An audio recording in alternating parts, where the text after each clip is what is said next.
Woo! Okay, so that's all the recipes and discussion of handling raw materials safely that we have today. But now I have a special guest chef coming in, and we're going to do a little Q&A, talk more about some of those frequently asked questions that I tried to address throughout this part of the presentation, but we're going to talk more extensively at them. We asked people to email some questions in, and so we compiled those, and we'll try and get those addressed right now. Please give a warm welcome to my BFF and soon to be yours, Amy Nykar. Come on up here, Amy. Great. Thank you. Thank you. What a nice warm welcome. So Amy's from the Office of Assessment. This is her contact information, and she is hard at work with all things ELA and social studies students. You got it. Okay, so yep. Did they give you 2 paychecks because you're doing 2 jobs? I wish. Okay, well, not yet. All right, we tried to categorize these questions based on the nature of the test, using evidence, the scoring and the rubric, and then field testing. So let's get started with the nature of the test. Is it going to be passage-based? It will be passage-based. Students will Students will read 2 passages. They have to read it? They have to read 2 passages. That's why we did those reading recipes. And then they'll respond to the writing task after. Okay. So what mode is it going to be in? I can't tell you that. You know what mode it's going to be in? I don't even know what mode it's going to be in. When the directions say, use information from the passages, do graders want paraphrasing or direct quotes?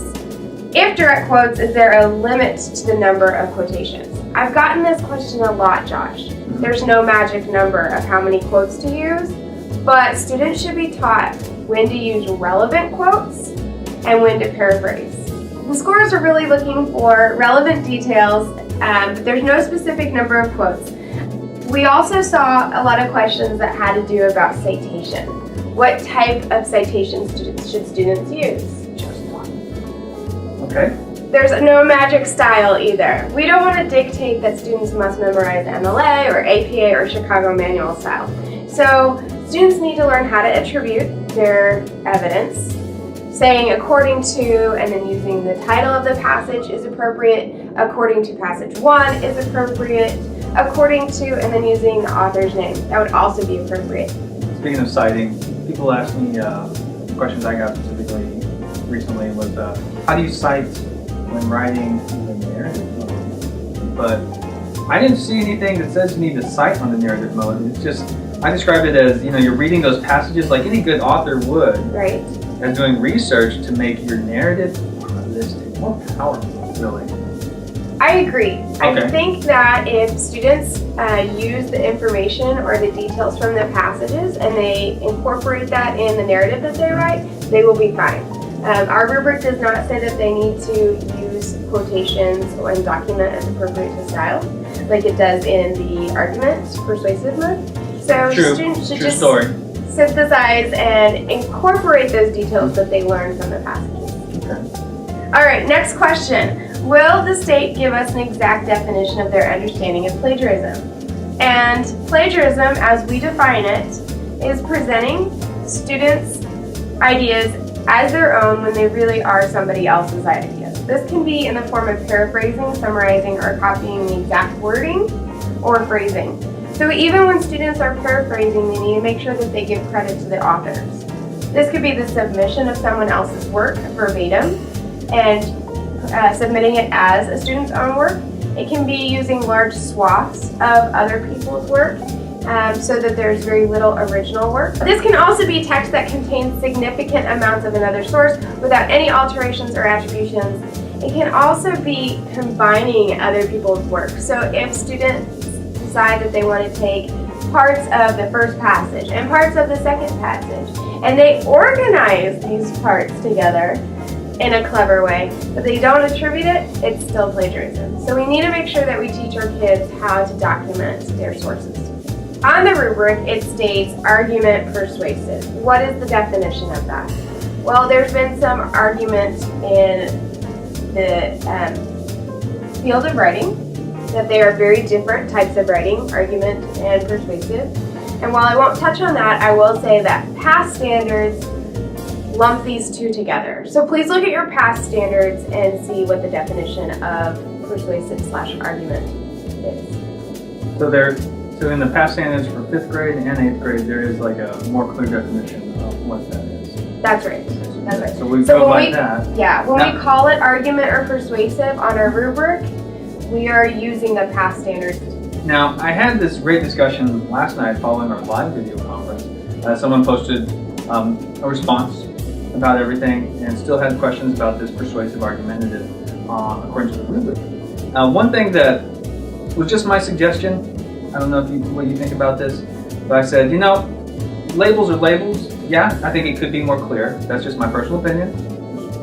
Just me. And I think maybe it will be more clear once we all together with the teachers, that once teachers write new standards, whatever and whenever that starts. But as far as like preparing for this assessment goes, I would not so much spend time focusing on the label persuasive/argument as the bullet points within it for that score. Focusing on, well, what's the bullet point saying? And if you want to take it a step further, I suggested in this presentation to, maybe that's a discussion you want to have with your department, which word are we going to focus on by looking at what is contained in that rubric, like those 4 bullet points, and determining, does this lean more towards our idea of argumentative or lean more towards our idea of persuasive, and then moving forward with that as the key academic term you use with your students. I like sense? that. I like that idea. Okay. I think that's great. I think the Facebook group was okay with that. I'll have to go back and check. You can, of course, join the ELA OK Facebook group. There's over 1,300 teachers connected throughout the state and get in on that conversation. But anyways, is it going to be passage-based this year? It will be passage-based. Okay. Okay. Do you know what prompt or mode is going to be? I don't know what mode it's going to be. Okay. All right, next. Will we see the rubric that will be used before the test? Are the current rubrics on the SDE website valid? And yes, you will see the rubrics. They are posted to our website. Go to ok.gov/SDE. Are you really going to read all that? I mean, No. I'll just post it. Post it. Why don't you just post it? That's ridiculous. It's a really long link. Okay. All right. So Josh will post it. The rubrics are valid. The rubrics are up there, and they're also annotated to the past standards. Will students be penalized across all the areas if they don't do well in one area? All right, that's a great question, and I want to answer this. Scorers or raters are trained to evaluate student papers for performance across all 5 traits, which you've covered in this. That's ideas and development, organization, unity, and coherence, word choice, sentences and paragraphs, and grammar usage and mechanics.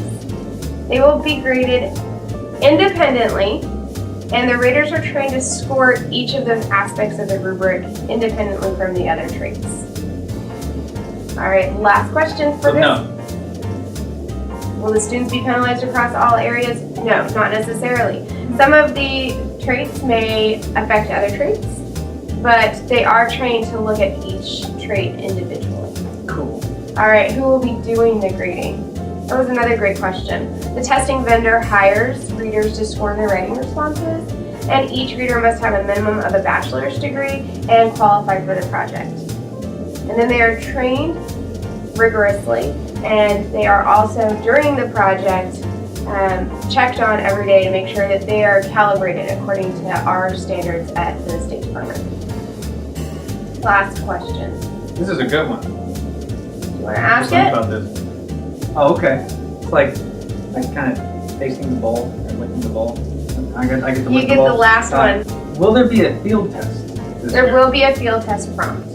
You have a 3-day window, February 24th through the 26th, to give the operational prompt and the field test prompt. Could those be the same mode? Could they be different modes? Will we know which one's going to be the field test and which one's going to be operational? The optimal scenario is that students and teachers will not know which is the field test and which is the operational, because we need to make sure that we get the best results. Okay. So, I guess that makes sense for validity reasons, right? absolutely. So students may be tested in a single mode. They may see different modes. And the purpose of field testing is what exactly? Well, it helps us build valid tests for next year and the years to come. And because these test prompts are written by people, we want to make sure that they address what we expect our students to know that students are learning the skills as defined by our standards and that they are able to accomplish the task that we've designed the test prompt to do. So by taking the field test, we make sure that students that take it operationally are taking a good prompt, one that is not too hard, not too easy, one that is equitable to the prompts that students have taken in the years before. Thank you, Amy. All right, thank you, Appreciate Josh. that. And I think that does it for this PD on Your Plan. Hope you enjoyed. Hope you got something beneficial out of it. Please share, spread the word, tell a friend. And of course, if you have any follow-up questions, you got my contact information. You have Amy's great contact information like way up here. And until next time, take care of yourself, take care of students, and take care of each other. I'll talk to you next time.